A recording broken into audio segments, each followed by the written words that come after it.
It is a great sunny day here, and I hope you're having a good day, a good evening, a good morning, wherever you may be. Welcome to my genealogy experiment. My name is Michelle Anderson. As always, you're probably going to hear my dogs, but hopefully they will settle down and not be much of a nuisance. This week I'm going to discuss the last of the free sites I have for you to use when making your family trees. And since I missed last week in the podcast and the week before in both the podcast and my blogs, which I feel really bad about, I'm going to talk about those things that I posted to the pages last week and this week. So let's get going. 2 weeks ago, I felt so poorly I could not get out of bed. My throat felt on fire, my head felt on fire, my eyes were on fire. Everything was on fire with the fever that I had. And I really felt that there was no way that I could get the pages posted or even get a podcast recorded. While it pained me to have to miss, sometimes we have to deal with things and slow down so that we can heal. My first free site is www.genforum.org. GenForum is the ultimate research resource with over 14,000 online forums devoted to genealogy, including surnames, U.S. states, countries, and general topics. If you are needing to research Jewish heritage, jewishgen.org is the global home for Jewish genealogy. There you can explore millions of records from around the world, identify relatives, discover the towns of your ancestors, experience how they lived, and connect with the Jewish Gen community. Check out their beautiful website. It had me hoping we'd find some Jewish ancestors in our tree. The last site I have to bring to you is www.billiongraves.com. It is a website similar to Find a Grave. I was exposed to Find a Grave before I heard about Billion Graves, so I don't know much about them. I am impressed, though, that on their website there was an area for service or Eagle projects. Like with Find a Grave, you can also volunteer to take photographs and label grave sites. The last free place that I will encourage you to utilize is your public library. Your public library is your gateway to having a great genealogy file or portfolio, or as I like to think about it, the gateway to my family ancestors. Sometimes it's hard to work about the library hours and my work life, so I don't always go as often as I would like, but every time I go there, I make amazing discoveries. And guess what? It's free! Since I have 2 weeks of postings to discuss, we better start talking about them. Last week on the Jordans and Birds page, I have a photo of George Schoenbeck. I was so excited to find it. It really bothered me that I could not find a photo of him, and when I posted about his death several weeks ago, I felt for sure, with his archaeology career, that there should be a photo of him somewhere. But I could not find anything online, just of his wife. And for now, I thought there would be no photographic record of George Schoenbeck. Then, on Valentine's Day, I was trying to find a baseball photograph among my photos. Because, if you know, you know. That's the day that the pitchers and catchers report for spring training, and I wanted to post about it. When I found the photo of Uncle John and his baseball team, the Keller Baseball Club, imagine my surprise when I saw the name George Schoenbeck right next to our Uncle John. So even though it's not what I might have wanted as a photo of George, I think it's better because it has baseball in it. Last week over on the Miller Garden, I posted about Sam's Susan. Susan cites lore. Susan has been a mystery to me for quite some time. She's been patient in waiting her turn for me to find her. She is the mother of our Lydia Lore Miller, And while I don't know much about her, I feel that I have much that I can share about her. Susan P. Seitz was born November 26, 1834, in Marion, Pennsylvania. She lived in the Franklin, Pennsylvania area until moving to Illinois, but they moved there much later in her life. Franklin County runs along the border of Pennsylvania, West Virginia, and Delaware. Susan married Sam Lohr on November 22, 1855, in Franklin. She was 20 and he was 21 years old. On April 13, 1858, their first son, Andrew Jackson Lohr, was born. When Susan was 25, her mother, Rebecca Goldsmith, died. That year, she gave birth on March 11, 1862, to her daughter, Emma K. Lohr. Another daughter, Mary Elizabeth, was born July 25, 1863. At 30, her son, Emmanuel Lorne, was born on September 21st, 1865. Lately, I've been really focused on the Civil War for another branch of my family tree, and to see that she and Sam had 3 children during this time of the Civil War was very interesting to me. 2 years later, Sam and Susan had another son, Henry, born to them on September 21st, 1867. So that would mean that both her sons, Emmanuel and Henry, were born on the same day. After Henry, there were 3 more children born to them. Ellen on December 1st, 1869. R. Lydia Ann, born on September 20th, 1871. And Daniel George, born on February 25th, 1875. I am not sure when the family moved to Illinois. I have not located any supporting documents confirming a move date. However, I do know that daughter Emma married Austin Miller, who is uncle to our Kermit, in 1883. So I would assume that the family moved before this occurred. Our Lydia married Austin's brother Isaac on December 19th, 1893. Susan died on April 6th, 1893, at the age of 58. Much too early to leave a loving husband and family. Her youngest was just 18 years old, and her husband was 59 years old. And she didn't get to see Lydia get married to Isaac. I love this photo of Susan.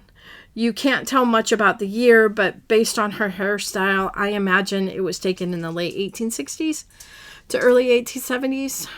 I believe she has earrings in her ears, but because of the color of her hair, and it's all by her ears, you can't really tell. The contrast of the light color at her neck brings to focus the pin that she also has there at her neck. It's very simple, and I wish I could see it closer. I also enjoy the expression she has on her face. She has just such a pleasing smile. She looks like she would be fun to talk to and be around. I am left longing to learn more about Susan and her life, to hear about the ups and the downs that occur, along with the triumphs of life. I'd like to hear about what it was like to live so close to so many battles during the Civil War, and why the family decided to go west. But until I find those details out, we must be satisfied with this sweet photo of Sam's Susan. Last week on the 6 Degrees of Anderson page, we had a sweet photo of Dick and Fran. I miss these faces, and I thought it would be nice to honor them last week. This year has been interesting without them. When we lost Dick, we still had the love and support from Fran. Now we are navigating through life without both of them. Those milestones we thought they'd be there for have an air of sadness at times as we remember their absences. I know they would not want us to be sad for them, but instead enjoy the stories that cause laughter and hold tight to the stories that may cause tears. I don't know what year this photo was taken, but I think it might have been at Jude and Howard's. My assumption is solely based upon the background of the pine trees. This is a candid photograph of just the two of them standing next to each other, enjoying the day and their time together. Had they both lived this year, they would have been married for 41 years. And while their time with us has ended, we have their remembered teachings and guidance, along with the support of a blended family full of brothers, sisters, nieces, nephews, grandchildren, and friends.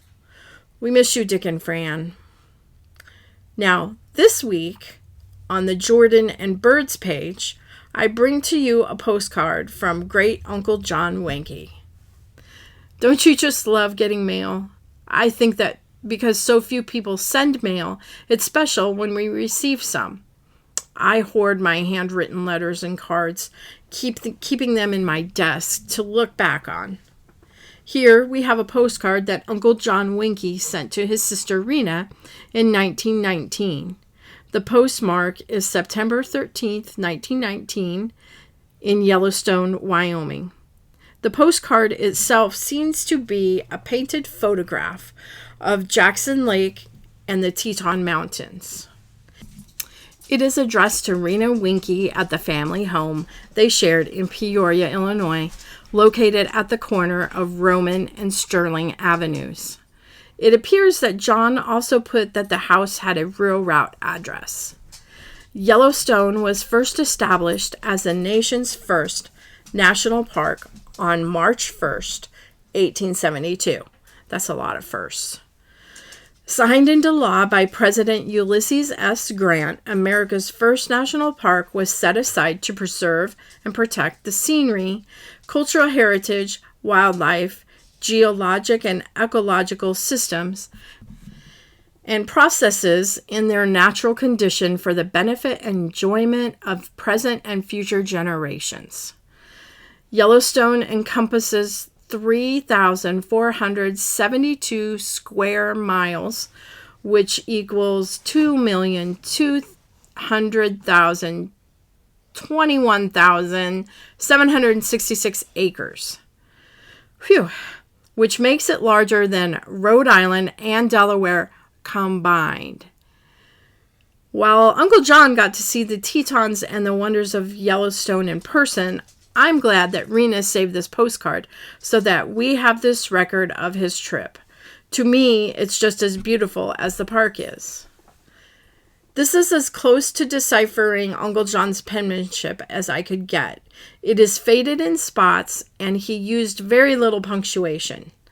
Uncle John writes on September 11th, 1919, "Well, I am at Old Faithful Hotel now, having a fine time.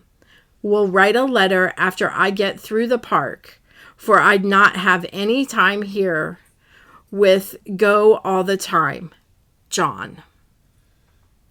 This week on the Miller Garden page, we're going to Florida. I'd love to go to Florida. The ocean, the warm breezes, the sunshine, lots and lots of sunshine. During the winter, Kermit and Eunice like to go to Florida too. They started to go to Florida with their friends George and Lorraine McDonald. When they would go, usually Donna and Ruby would stay with the kids. But one year they all went for a wonderful week spent in the sunny shores of Florida. Their trip started in Oregon, Illinois, where they took the train to downtown Chicago. Once in Chicago, they made their way to Midway Airport. And from Midway, they flew on a DC-7 aircraft, which could carry 90 people, to Miami. Once in Miami, they rode on a Greyhound bus to a place called the Greyhound Keys. This key is located halfway between Miami and the Florida Keys. I found an aerial photo which I found interesting as it doesn't seem to be too big of an island. But it does look like a wonderful place to rest, relax, and enjoy the sunshine that one so desperately seeks in the winter months. The Greyhound Bus Company received permission from the Interstate Commerce Commission to purchase all of the Florida motor lines and change the name to the Florida Greyhound Lines in 1945. Sometime in 1947, they began construction on the terminal and restaurant/rest stop facility on the island. In 1955, the U.S. Postal Service authorized a station post office with the name Greyhound Key. The postmaster was the restaurant manager. In 1966, Campgrounds of America purchased the island from the Greyhound Company and gave the island a new name, Fiesta Key. This island has been known as such ever since. There were more photos than I usually work with for a posting, so I took them and turned them into a movie. The year that the whole family went, George and Lorraine's daughter went with them to Greyhound Key, and she is in a photo with Wava. All the photos are in black and white and consist of family candid photos. There's Eunice in the pool. There's a huge pool that's there. And Kermit. There's photos of boats. There's photos. I don't know if they took a boat out fishing, but there's photos of the kids on the boat with fishing rods. And there's just, everybody's having a good time in sunny Florida.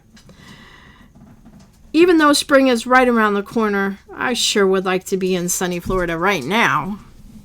Lastly, on the 6 Degree of Anderson page today, I have a JCPenney photo shoot for you to peruse.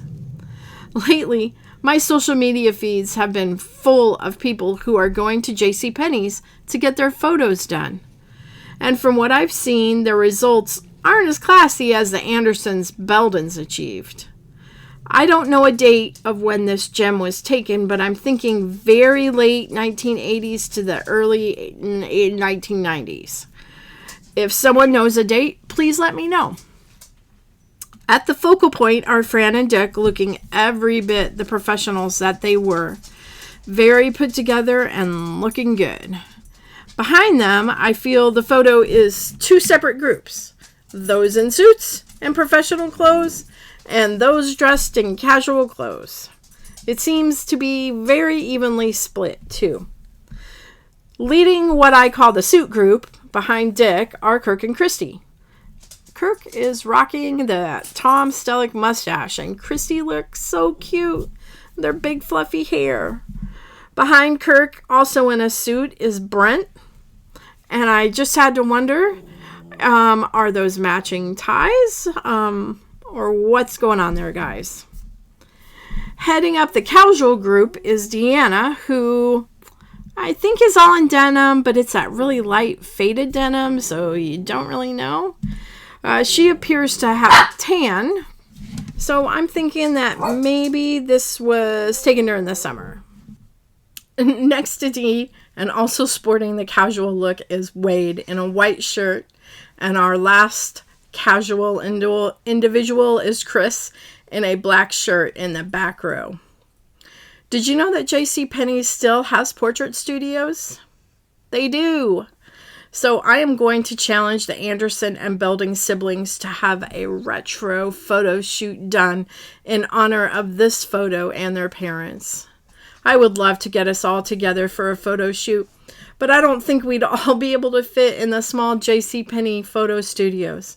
But it sure would be fun to try. Thank you so much for joining me today. I hope you have enjoyed listening as much as I have enjoyed making this podcast. Please make sure that you're subscribed on YouTube and Instagram, and feel free to share this with anyone you know that might enjoy today's topics. Join me each week as I discuss genealogy tidbits, things I've learned, and all the photos that I've posted on my family pages. My name is Michelle Anderson. Thank you for listening. I am a link to the past and a bridge to the future. Have a great day.